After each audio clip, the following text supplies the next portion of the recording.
Hello, hello, hello, and welcome to episode 8 of WandaVision. We've been waiting all along through this week to see how Agatha Harkness plays around with Wanda and how Vision comes to Wanda's rescue because Wanda, at the end of the last episode, was trapped in Agatha's bewitched basement. All right, I'm going to start because, as usual, Disney Plus Hotstar has not yet given a one liner description. It just says Episode 8. Two superpowered beings living ideal suburban lives suspect that everything is not as it seems, which is obviously the overarching description of WandaVision. All right, then, on with the show. The runtime is 43 minutes, so it seems that it's going to take a little longer than the usual half hour episodes. We start with the usual previously on WandaVision. Jimmy Woo is giving us a recap of how Wanda Maximoff and Pietro were radicalized by Hydra, and this acting director Hayward, who kind of acts as the external villain to Wanda, recaps how Wanda stole Vision's body and resurrected him. And they are showing the uh, Infinity War scene in which first Wanda killed Vision. I mean, she burst the Mind Stone in his forehead, killing him. And then Thanos, using the Time Stone, brought him back to life and tore the Mind Stone out of his head. All right, the Marvel Studios logo uh, has started to come up on the screen. So that gives me a few seconds to tell you that WandaVision is 9 episodes long. So this is the penultimate episode. Let's see if they're going to take the action forward. I'm not sure if they're going to continue with the sitcom style because I think with the previous one, that has kind of run its course. Oh, the Marvel Studios logo turns purple. I'm sure that's in keeping with Agatha Harkness, the witch's color scheme. We are starting off with a scene set in 1693 Salem, Massachusetts. And that reminds me of the Salem witch trials in which witches were burnt at stake. In which witches were burnt at stake. All right, it's 1693, and Agatha is being led down a dark forest by two people who are holding on to her arms. She's obviously scared as hell. I think she has used, uh, Marvel has used the de aging thing on Catherine Hahn. Huge kudos to her, though. The way Elizabeth Olsen has been getting bouquets for her diverse acting across genres and across decades of TV, I think Catherine Hahn deserves equal, if not more, props for doing that as and when the episodes progressed every decade of American television that was shown in WandaVision uh, due to Wanda's imaginations. All right. So this seems like a usual witch. No, it's actually not one of those witch burning trials because this is a coven of witches who are accusing her of usurping power beyond her station. And Agatha tries to convince them that she's not done anything wrong, but they see through it. And the head witch is basically condemning her to either not be a witch anymore or, there's ominous Latin chanting. TV Tropes has a nice sub page about that, so you might want to head on over to TV Tropes and check out ominous Latin chanting if you want to get a feel of what's going on over here. There are around half a dozen witches surrounding Agatha, who has been tied to a stake in the usual uh, paintings and drawings that you may have seen of the Salem witch trials. All right, so after the Latin chanting comes blue power streams, I will call them, which I'm going to turn down the volume a little bit because Agatha is screaming her lungs out. And one, two, three, four, five, six, seven approximately witches are trying to kill her, but the blue streams are turning purple. So, yes, purple is the motif color of Agatha Harkness. And it seems that the witches are getting their powers sucked into Agatha. Rather than destroying her, it's actually making her more powerful. And the main witch rises up, but Agatha has broken her magical restraint and her hands are free. And she's completely in control right now. She's just completely doing a. Yep. She has squeezed the life out of the coven of witches who were trying to destroy her. And again, she tells the head witch that she can be good, but the head witch is not having any of it. She's summoning up her powers and trying to defeat Agatha, destroy her. Oh, so this is kind of like that Expelliarmus and Avada Kedavra spell in Harry Potter, in which Voldemort and Harry Potter, cast a spell at each other, and the red and green magic streams sort of combine, and the one who's stronger, his color takes over the other person's stream. So she did the same thing. The witches were trying to kill her with a blue magic stream, but it seems she has killed her own mother as well. Oh, her mother was the head witch. And she takes an heirloom, a giant locket sort of thing. And in a flash of purple, Agatha is back in the present. So she is talking to her rabbit bunny with the frizzled hair that we saw at the end of last episode. And we are back in the bewitched basement in which Wanda is a captive, it seems, because she tries to fire up her telepathic powers, but Agatha's mind is close to Wanda. Wanda said, "Where are my children?" And she's mocking that accent. She says the accent really comes and goes. So it seems that she's gotten Wanda's number. No magic of Wanda's is working. And we are going to find out the reason. Oh, and she's levitating Wanda, putting her in magical constraints, hands and feet bound, strung up in the air. And she has put a protection spell on each of her basement walls. So they are purple glowing symbols. Oh, they are runes. So yeah, I think we have another parallel to the Harry Potter world of witchcraft and wizardry. So the runes have been carved into the walls, and she's trying to get to know Wanda's backstory, I guess. So she's saying that she still is kind of unsure of Wanda. And Pietro, the brother, the long dead brother of Wanda, who was brought back to life, resurrected, so to speak. It seemed that he had been resurrected through Wanda's manifestation powers, but Agatha Harkness was the one who has conjured him up. And the reason why I have paused the episode is because I want to give a shout out to the dialogue writers, the screenplay writers who have called fake Pietro. I don't know if that's what I take off, but good luck with that, guys. Oh, also, I got, as usual, Dr. Darth Vader and Force Master Yoda joining me as I watch WandaVision Episode 8. Title not yet revealed, but Agatha Harkness has been revealed. So, alright. She says that she couldn't bring her real brother's body back to life because it was on another continent and full of holes.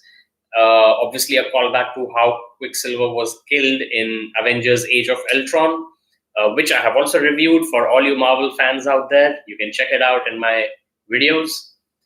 All right, continuing with Agatha's interrogation of Wanda. Agatha got to know about Westview because there were lots of spells cast and their aftermath.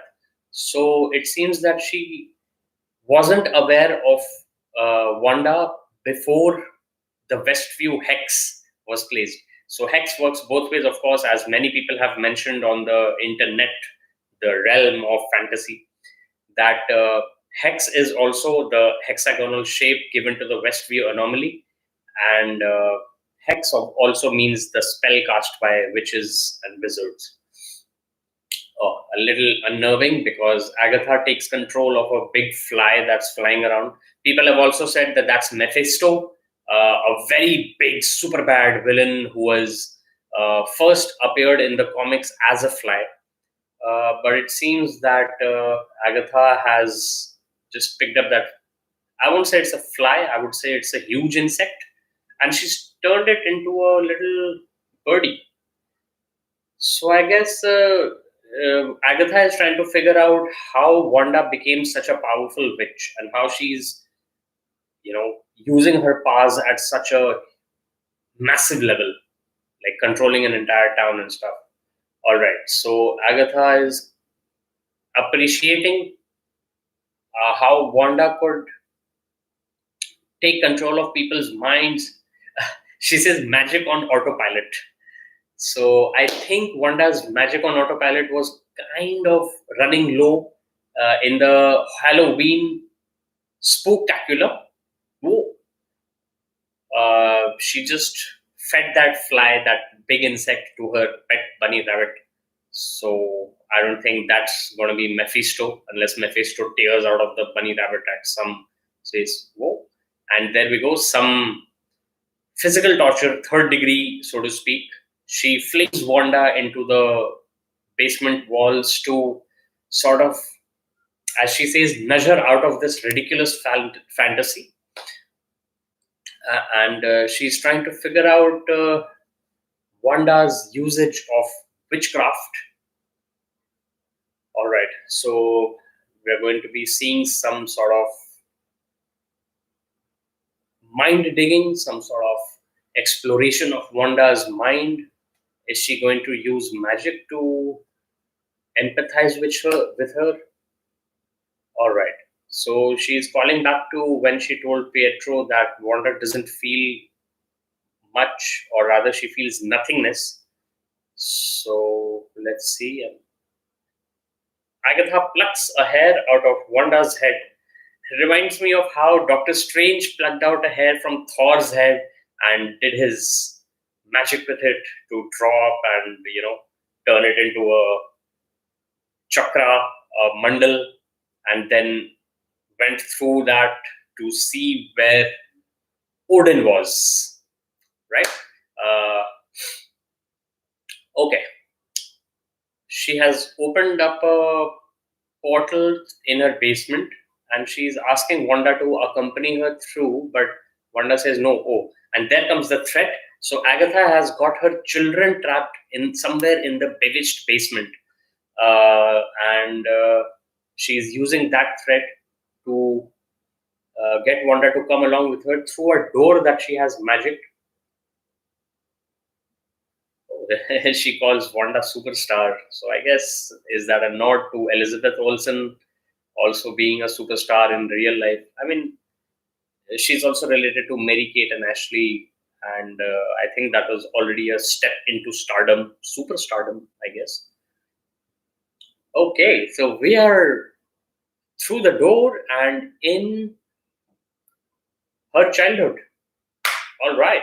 So now we know that Agatha has magicked a door into Wanda's past, and her father opens up a suitcase of DVDs, which are all the TV shows that have been replicated or shouted out to throughout the first 7 episodes of WandaVision. I don't think Modern Family was in there because I think this is sort of before that. But Malcolm in the Middle was there. So was Who's the Boss and Bewitched.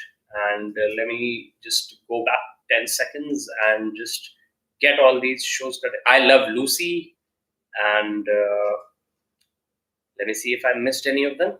So I'm just going to do a quick little run through of the DVDs.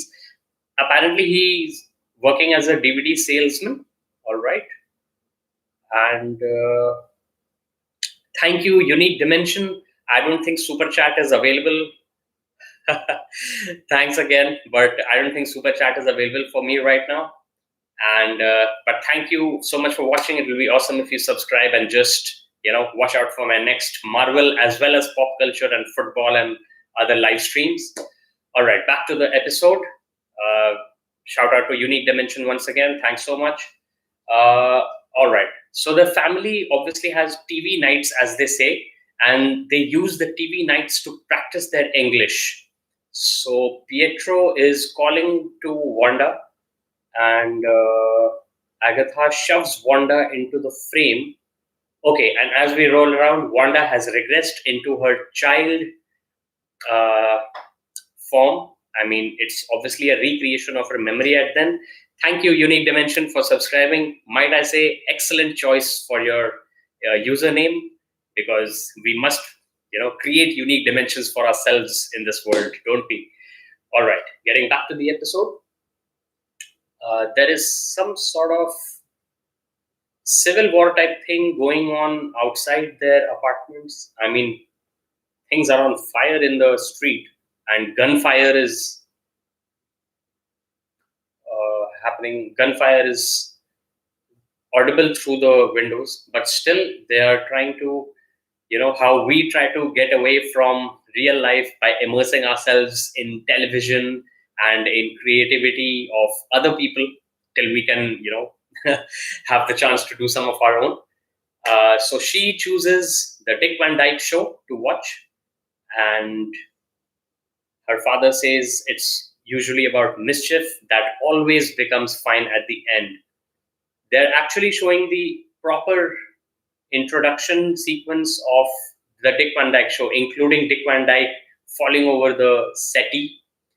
The episode is It May Look Like a Walnut, and it's a family moment. The father is happy, the mother is blowing a kiss to Wanda, Pietro is immersed in the Dick Van Dyke episode.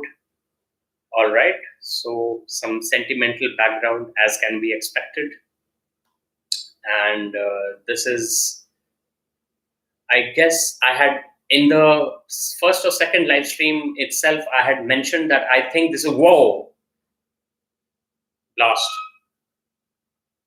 Yep. So this is the point at which her brother Pietro and Wanda are going to be thrust into that down that path of becoming superpowered beings against the Avengers. Because remember, it was, I think we are going to be seeing that it was a Stark Industries missile that was ticking away and without exploding, and that was what made them hate Stark so much. So I think we are going to be looking at that. So Pietro has dragged her under the bed, and a Stark Industries missile has just landed, and there's a red light flashing on it very menacingly. Pietro says that they should get out of there. Good thinking, Pietro. But Wanda is either unable to move or unwilling to move. There are people outside whom they can hear, but the children are in two minds. It could be the people who are there to help. It could also be people who have actually started this whole thing, as they said. So this is the beginning of the origin story of Wanda and Pietro, the Scarlet Witch and Quicksilver. Magically, somehow, the TV is still running an episode, and she says that at the end of the episode, magically everything goes back to normality, normalcy, if that's the correct word. And just as she stretches her hand out towards the missile, Agatha pulls her out into her adult form, but they are still in that same setting. All right. So I think we have delved into the psyche of Wanda, and Agatha is going to be taking her through her origin story. So bonus, Marvel fans, you're going to get to see some more background about Wanda getting her powers. Agatha is saying that she was a witch even at her young age. So she's saying that they are going to uh, figure out how she got the big guns, so how her powers were enhanced. All right, one of the doors has just mutated, and Agatha is taking her through it. She says the only way forward is back. I think this is going to turn out to be Agatha Harkness, like she was in the comics, like, sort of like a mentor to Wanda, because Agatha Harkness is obviously a witch who is experienced in using magic for her own advantage, and Scarlet Witch, on the other hand, is a supremely powerful but slightly unstable character. So she recaps a little bit about the intervening years in which Wanda joined an anti-terrorist organization. Let me get that phrase correct. Yeah, anti-freedom terrorist organization. All right. So I think this is going to be Hydra, and as always, every person who is a revolutionary only has the interests of the larger world at her or his heart. So now we are there. We go. It's the Tesseract. No, not the Tesseract. The scepter. Loki's scepter that was given to him by Thanos to take over the minds of other people because it has the Mind Stone in it. All right. So I guess this is the beginning of her volunteer days at Hydra. All right. I don't think any of these two scientists are from the MCU proper. If the younger one is, I can't identify him. Neither can I identify the bald one. But something is going on with Loki's scepter. Oh, the casing of the Mind Stone has just separated itself from the scepter, and it seems like it's looking at Wanda and analyzing her, you know, hovering in front of her and getting a feel of what she has inherently in her past. There we go. She can see the Mind Stone inside it. The yellow Mind Stone makes itself visible to her and bathes her in its yellow light, and it's giving her her superpowers. Or maybe if she already had those witch powers inside her, it's ramping them up. And there we go. She can see herself as the Scarlet Witch with the headdress that has the two pointed horns type things. And it's the end of the power upgrade. And now we know that Wanda straight up took her powers from the Mind Stone because it kind of chose her to amp up her powers and to make her the superpowered being that she is. She got a glimpse of either her future self, the Scarlet Witch silhouette appeared when she was getting her powers from the Mind Stone, and it's only her who saw what happened with the Mind Stone because nothing shows up on the recordings of these people who are monitoring her when she was interacting with the scepter and the Mind Stone. So Loki's scepter had the Mind Stone, and the Mind Stone analyzed her first, revealed itself to her, and gave her her superpowers. So there we go. She's basically completely and utterly super amped up now, but they are keeping her in isolation. She's watching TV And let's see if this is going to be. Yeah, so this is another old timey program, but there are callbacks to lots of TV shows in the previous episodes of WandaVision. All right. So, yep, like Agatha says, oh, did I mention that Agatha and Wanda are back into their analysis mode, so to speak? And so another portal is created, but this time I think Wanda herself has created her portal. And this might be around the events of Civil War. Agatha says, "Where are we now?" And yes, it is in the Malcolm in the middle phase of her TV watching stint. So, shout out to Bryan Cranston. If you ever have the opportunity to listen to me, I also loved you in The One and Only Ivan. So, now they're in the Avengers compound, and this is the time at which Vision used to walk through walls without knocking. So, and it's a slightly reshot version of not the exact same scene that showed Vision walking through the walls and into other people's rooms. Uh, and now I think we are going to get a little exposition about how Wanda feels about her actions after and during the Lagos incident. All right. Okay. I don't remember seeing the roof falling on Hal, but obviously I can't claim to recall each and every episode of Malcolm in the Middle that I've seen, but Malcolm in the Middle was awesome, yeah. And it seems that Wanda and Vision are having one of their early talks before Wanda got involved with Vision, and Vision is obviously giving her the usual synthezoid philosophy,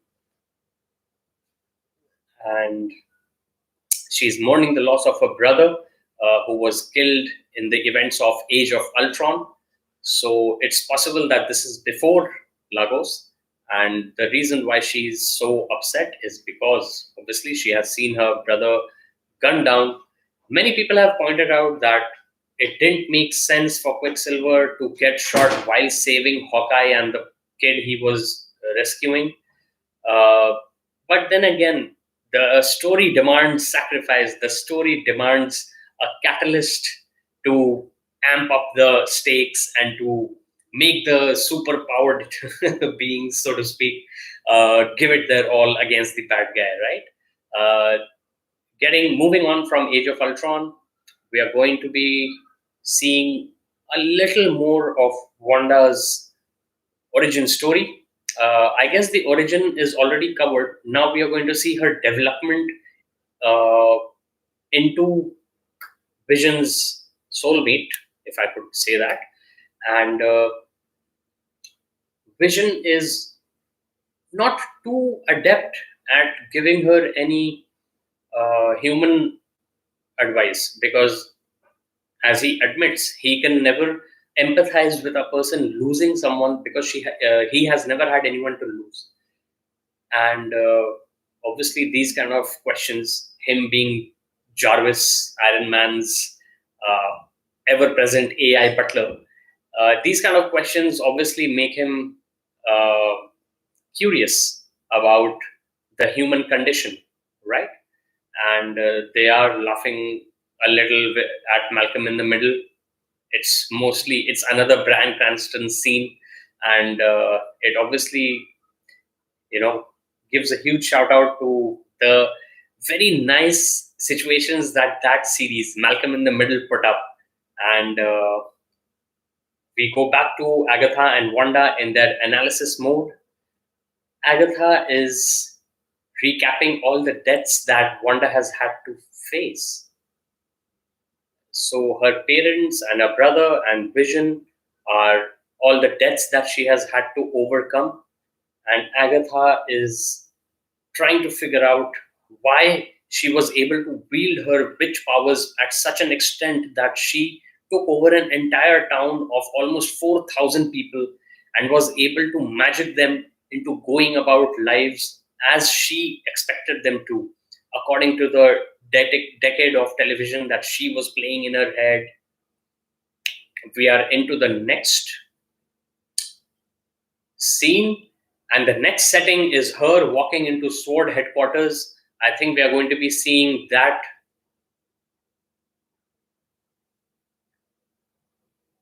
We are going to be seeing that scene in which she goes into Sword and pulls out Vision's body.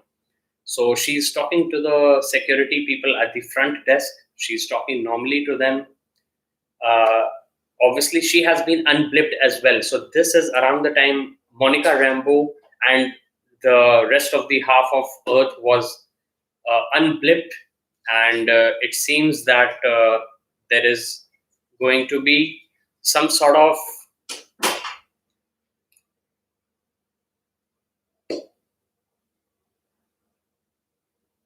she has managed to see the people who are talking about her through the CCTV, and they are sending her in.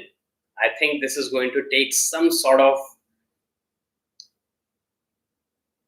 power display, and yes, she's basically broken into the Sword interiors, and she's heading down to where Vision's body is probably stored.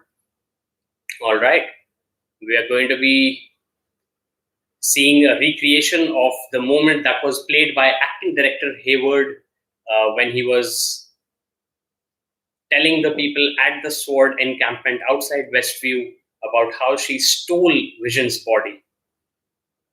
He doesn't say acting director right now, he says director Taylor Howard. So maybe because of his actions here, he was kind of demoted to acting director. All right. So I guess he's taking her to show her Vision's decimated body with the Mind Stone torn out of his forehead. And there we go. Vision has been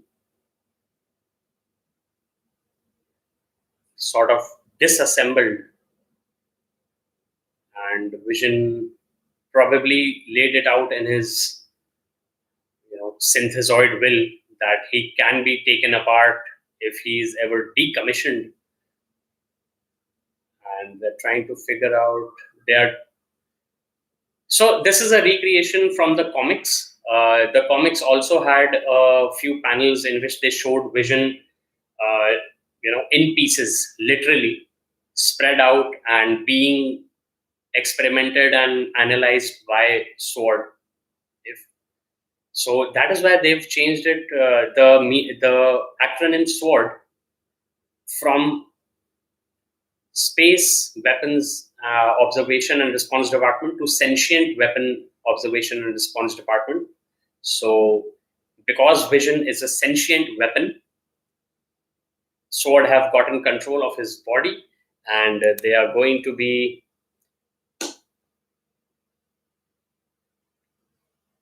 trying to resurrect him, or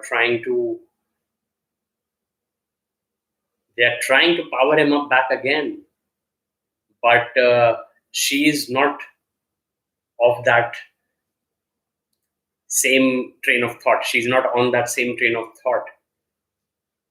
So I guess it's kind of like her trying to get out of get Vision out of Sword's control. This might be a turning point, and so it is. So as soon as the acting director Hayward, right now director, but later acting director Hayward, forbids her from taking him, she just blasts open the glass and goes down into the laboratory where they've got Vision all cut up and disassembled. His torso and limbs and head are detached from one another and jacked up to all sorts of wires and connections. She's using her magic on his forehead. Maybe she's trying to feel him out. And she says, I can't feel you. So basically, she's admitting that Vision is dead. For all intents and purposes, his uh, we can't call it a soul, but his CPU is crashed permanently. And after Thanos took the Mind Stone from him, I think the gray version of his body has become sort of purplish, violet. I don't know. I'm not okay, but she has left the laboratory, so this does not directly lead into that scene in which uh, director Hayward showed at the Sword encampment outside the Westview Hex, and she did not take his body right at the first go. She might head back in, but let's see. She's gotten into her car, and she's gotten a card on the passenger seat, and the car drives into Westview. All right.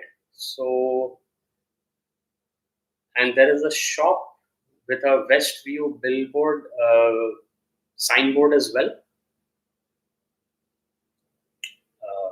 Uh, so this is Westview as we know it, the set that has been created. And these, we see a few of the recurring characters that she will use in her show, WandaVision. And let's see how they are going to decide on her choosing Westview as the place to set up the entire sitcom, which has now taken a dramatic turn. There haven't been any laughs in this episode. So, quite a big recap story. And we are approaching, no, there is still 10 minutes left, but leaving aside 4 minutes for the credits as they usually run, she stops at a completely unkempt plot. It's barely built up. Seems like it's not taken care of at all. Or maybe she's considering, creating a. Oh, so it seems that Vision had had bought a property for her, and on the uh, lot map he has drawn a heart and writ to grow old in V. So that's a trigger point.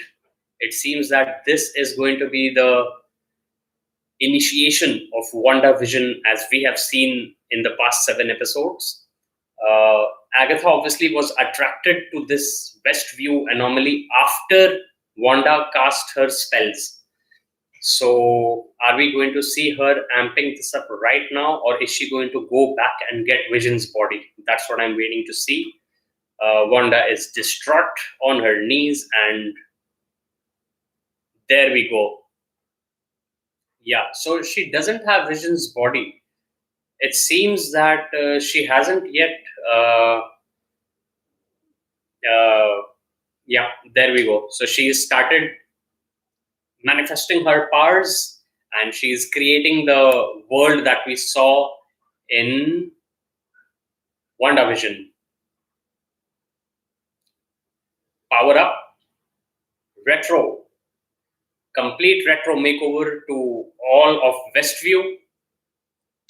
So apart from the red, yeah, so I think she has created Vision from the Mind Stone's powers that she has, because from her red comes a fountain of yellow, and through sheer willpower, she is creating Vision as well.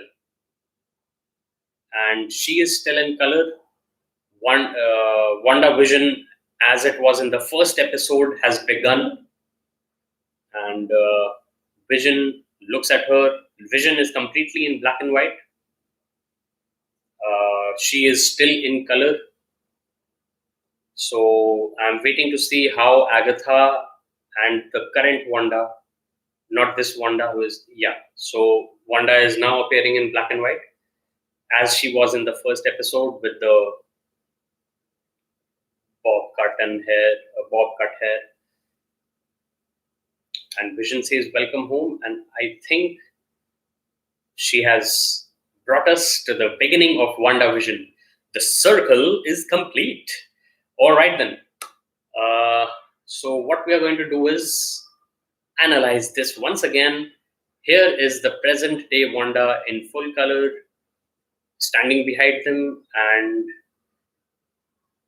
looking up at how she has created a TV show soundstage, which she has been manipulating through all the episodes. And now we are into the 70s, second episode, third episode vibe. In the audience seats is Agatha Harkness, and Agatha applauds her. She gives her a bravo. So disappears in a purple haze. Jimi Hendrix. For those of you who haven't listened to Jimi Hendrix because you might be too young or too caught up in Billie Eilish and Justin Bieber and whatnot, you should go ahead and listen to Jimi Hendrix. Start with Purple Haze. All right. So now Agatha has got her children in her grip, and she's got the children in kind of Spider-Man type webs around their throats.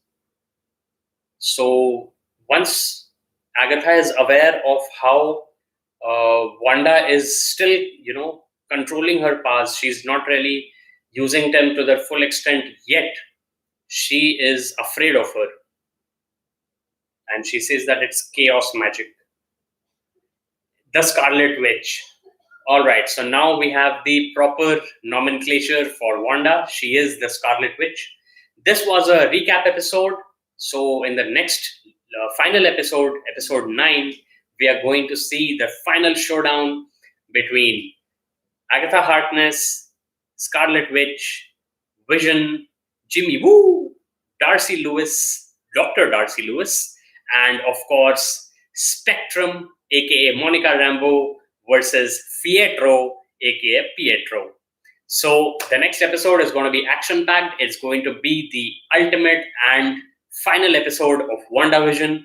It's going to lead into Doctor Strange and the multiverse of madness. So Marvel fans have a lot to look forward to. I'm going to write out the RGB crystal-shaped credits because last time there was a little mid-credit scene in which Monica was spying around Agatha's house trying to figure out where she's taken Wanda when Pietro showed up behind her.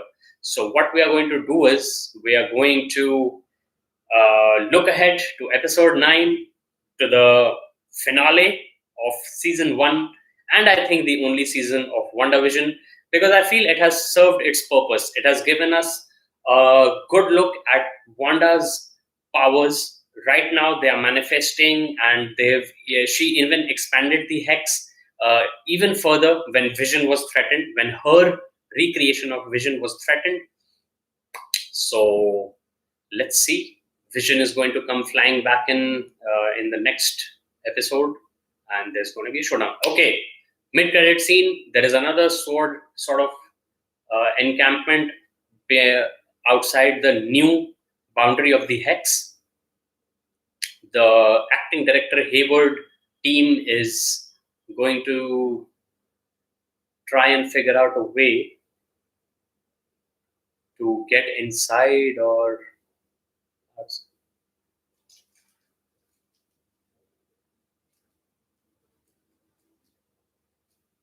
okay. So what they've done is they've hooked up the drone that Wanda threw back at them, and because it was, shall I say, irradiated with Wanda's powers, they've hooked it up to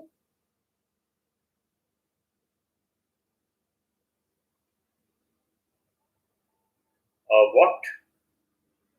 Whoa! Hooked it up to Vision. So I guess Vision is going to be reactivated. There we go. Vision is back online. I will call him Blue Vision, but Blue Vision seems to know what's going on. So let's see how episode 9 works out. For those of you who've just joined in, this was a recap episode. Agatha Harkness took Wanda through her origin story and beyond, and we were shown how Westview came into being. So now we know that she hadn't really taken, spoilers alert, Wanda had not taken Vision's body from the Sword headquarters. Sword had Vision's body all along. What was being shown as Vision was Wanda's manifestation of her powers. And let's see if we have a Vision versus Vision battle on our hands in the final episode coming next Friday. Thank you all for watching, and it'll be awesome, Max, if you hit that subscribe button, do ring the notification bell, and choose all so that you know when I go live about pop culture, about football, especially Manchester United, mostly Manchester United, and when I upload new stuff about Loki, which is coming up, about Winter Soldier and the Falcon, and What If. Lots of nice Marvel Cinematic Universe tie-ins coming up, and it's an exciting Phase 4 to look forward to. Not just that, we'll be bringing you a lot more of India-based content. I'm going to be checking out 1962 on Disney Plus Hotstar, which is about a battle fought between India and China, 125 Indian soldiers versus 3,000 Chinese soldiers, and how those people held that very strategically important ridge at the start of the Indo-China War, the 1 month long Indo-China War in 1962. But those things are for those of you who are from India, and if you're watching from the rest of the world, it's been awesome, Max, watching WandaVision. Excelsior!